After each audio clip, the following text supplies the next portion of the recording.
Another day, another manipulative headline from a gaming journalist. But this time, I want to take a step further and talk about the outlet itself, not just a single instance of bad journalism. The publication is VG247, and recently they have ramped up their coverage in a decidedly negative way. Some of you may remember this gem of a think piece. Idiot gamers are upset because the harpy in Serious Sam 4 doesn't have her boobs out. I did an entire video on why this concept is so flawed, and the truth is far more nuanced. I'll link it down below for those interested, but the premise was that gamers are often focused on nostalgia, at least primarily, especially with decades-old franchises like Serious Sam or Mortal Kombat.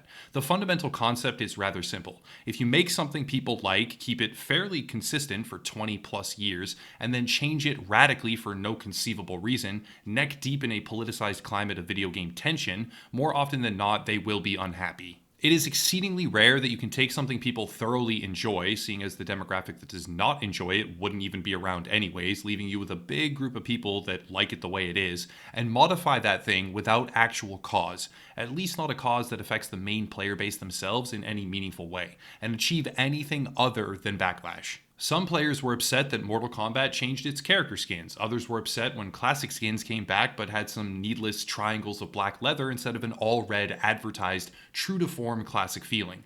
You can't expect to change Lord of the Rings, for example, in a remake, and have Gollum look entirely different.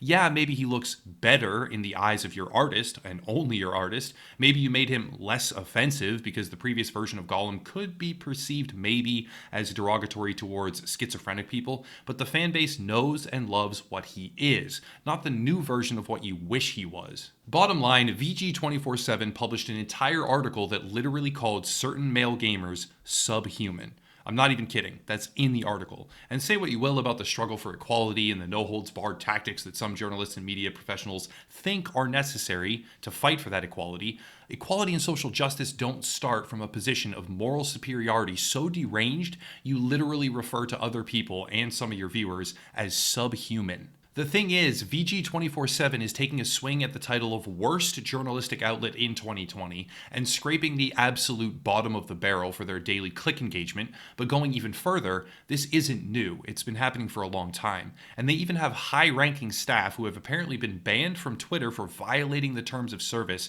on one account, but exist with a verified secondary account for some reason, while the first, suspended profile, has been officially linked to by VG247 as the social media account for their chief editor for years. Mistakes happen. Retractions happen. They absolutely do. Never mind that these trashy publications often make twice the money on a mistake as they do on a correct and proper story, since the original lie blows up initially and then the secondary statement a day or two later gets its own views and clicks as they retract or modify it or whatever because they lied and were wrong. But outside the realm of typical mistakes, because those do exist, are deliberate, malicious, and cognizant deceptions, which appears to be what VG247 routinely peddles in. The latest example of this is YouTuber Skyrim Grandma announces she is scaling back streams for the sake of her health after receiving onslaught of patronizing comments.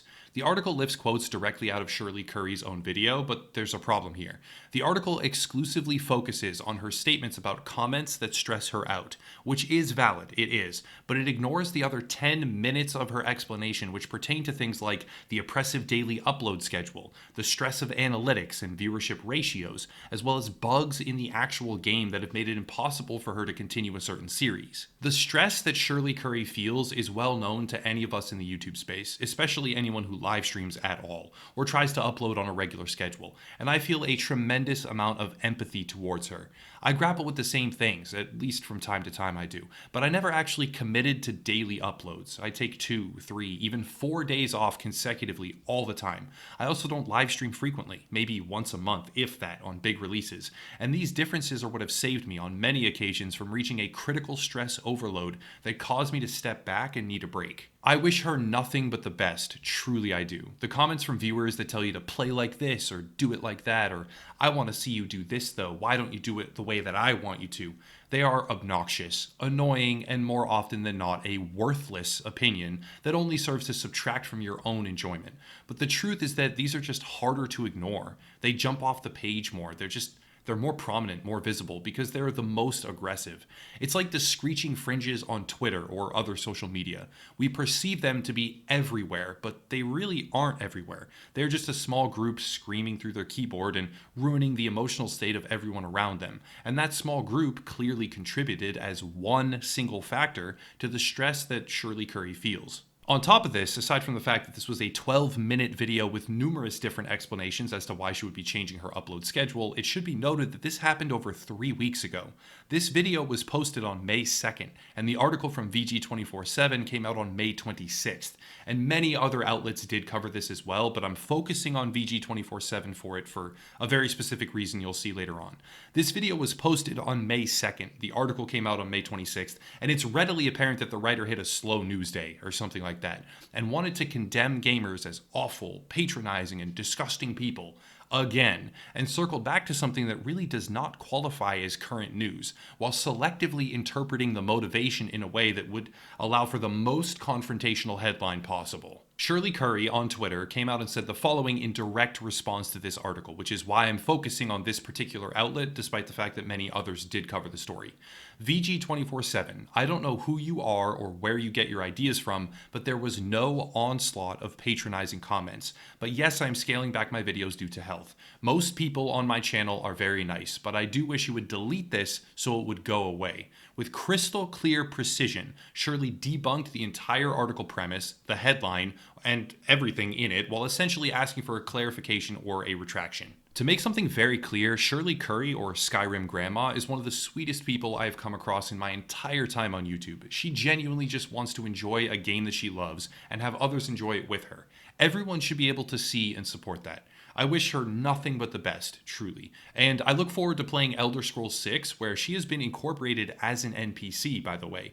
Bethesda recognized what a positive figure she is and immortalized her within the game. It was about as heartwarming a moment as I have ever seen in all of gaming. With all that said, this article, fresh off the heels of another one from the same outlet which used terminology like a subhuman set of men, underlines how the publication has made a full-on shift from reporting various news stories to outright looking for opportunities to insult their own audience.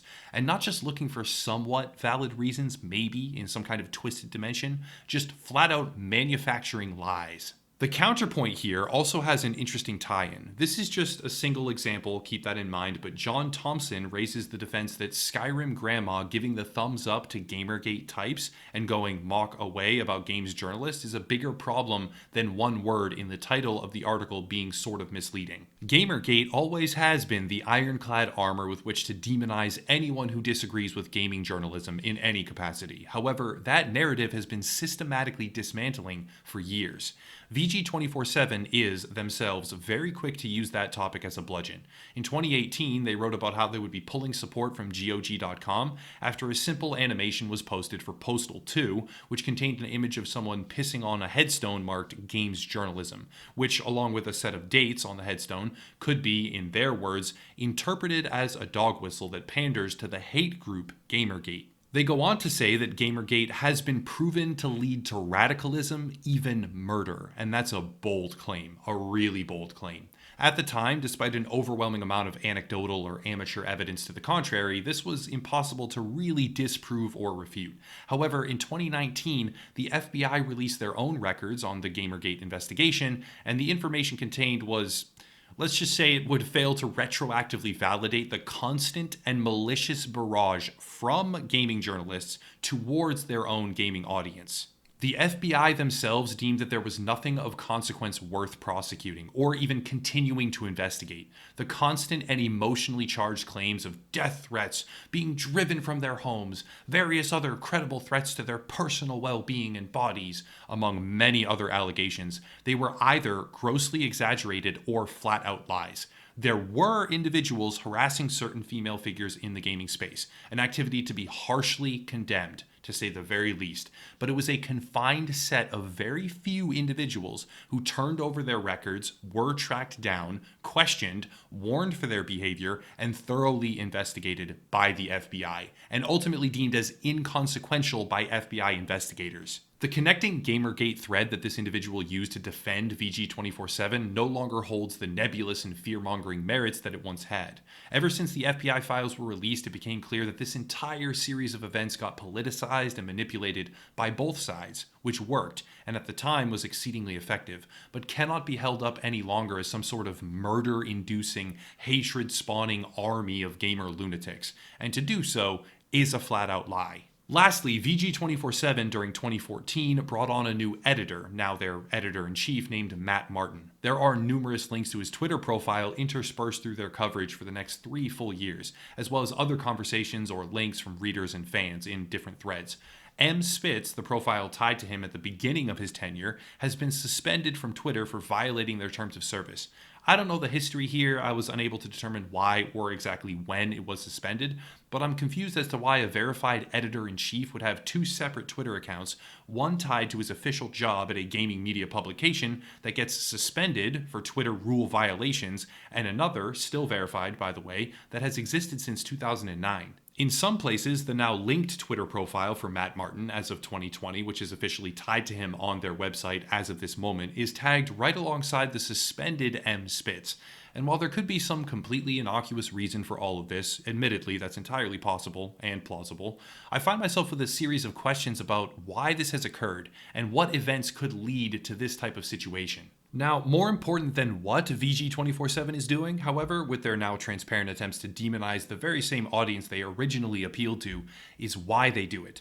It's been a somewhat common perspective for many years that journalism has been transitioning to an activist hybrid narrative control tactic, at least in certain spaces and industries, but there was little in the way of self-expressed embracement of that label. Some outlets have had moments where the veil would get torn away, such as Eurogamer, with a now famous tweet where they responded to someone effectively saying, "Will you stop being political activists?" And they said, "No, sorry." But the clarity is usually lacking here. They do activist things, endorse or promote activist agendas, and parrot activist talking points with clearly opinionated article presentation, but there was this kind of inevitable shield that they could stand behind, despite it being utterly and truly transparent, and say, no, you just think that's what's happening because you are all these things that we demonize. It hardly makes any sense, yes, but it was partially effective. However, the Pulitzer Center has just now come out with a new statement on diversity, equity, and inclusion, or DEI, which makes it extremely clear how they intend to operate and what they intend to reward.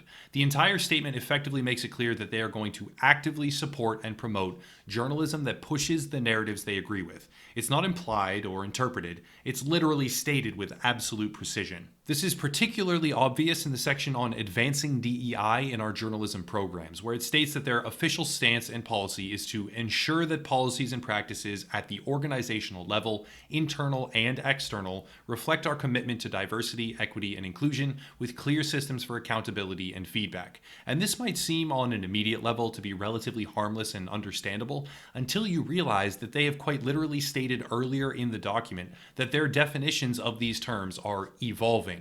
Diversity, equity, and inclusion can be defined in many ways and in ways that evolve with our understanding. It goes on to state that expanding activism and narrative influence in schools is to be promoted, that they will be leveraging their platform to reward programs, institutions, and journalists who emulate their positions despite the fact that their positions have finally been acknowledged as evolving and thus impossible to truly emulate on any consistent basis. A Pulitzer Prize is regarded as one of the pinnacle achievements in all of journalism. That can be disputed, yes, sure, whatever, but it's an award that carries reputational weight without question. Obviously, no one from VG247 is going to win any Pulitzer Prizes anytime soon, but it very clearly highlights how the expectation is now that journalists push an agenda onto their readers. Long gone are the days where journalistic reporting centered on the presentation of facts or information with the goal of viewers drawing their own conclusions, and replacing that atmosphere is the expectation that those with a voice use it to push some kind of higher narrative. There has always been a place for personal opinion. I give mine as an example all the time in pretty much every single video, but then I don't claim to be a journalist. But having a major shift on an industry-wide scale within the realm of journalistic reporting, away from controlled, self-aware, and emotionally reserved fact presentation, and towards emotionally invested and persuasive coverage of events intended to manipulate what your readers think, well, that's a dangerous shift, because it's especially echoed even by the highest reward programs.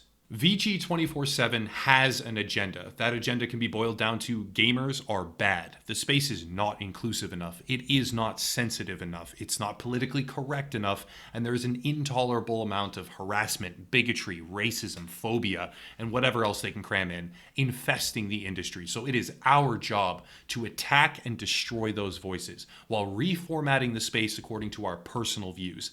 And this attitude is what creates such horrible dissonance between them and their own audience. The point here is VG247 is making a play for that bottom scraping position as the worst current gaming publication in the space. Sure, it's a tight race as of late, but calling certain gamers subhuman, having lost the crutch of Gamergate recently, and printing falsified titles which persist unredacted or edited for a full day, even after the literal subject of the article has flat out said, "It's a lie, change it please," plus banned or suspended social media accounts integrated in extremely strange ways into their highest employee profiles, on top of a whole lot more, I'm sure, but that's all for right now. All of those things combined earn VG247 a position, in my opinion, as the current rock bottom example of a gaming journalism outlet. That's all for today, though. If you want to support, there are links down below: merch, Patreon, Twitter, other social media, another gaming YouTuber to check out as well. Please support him, but I'll cut it there and stop rambling. As always, thank you all for watching, and have a nice night.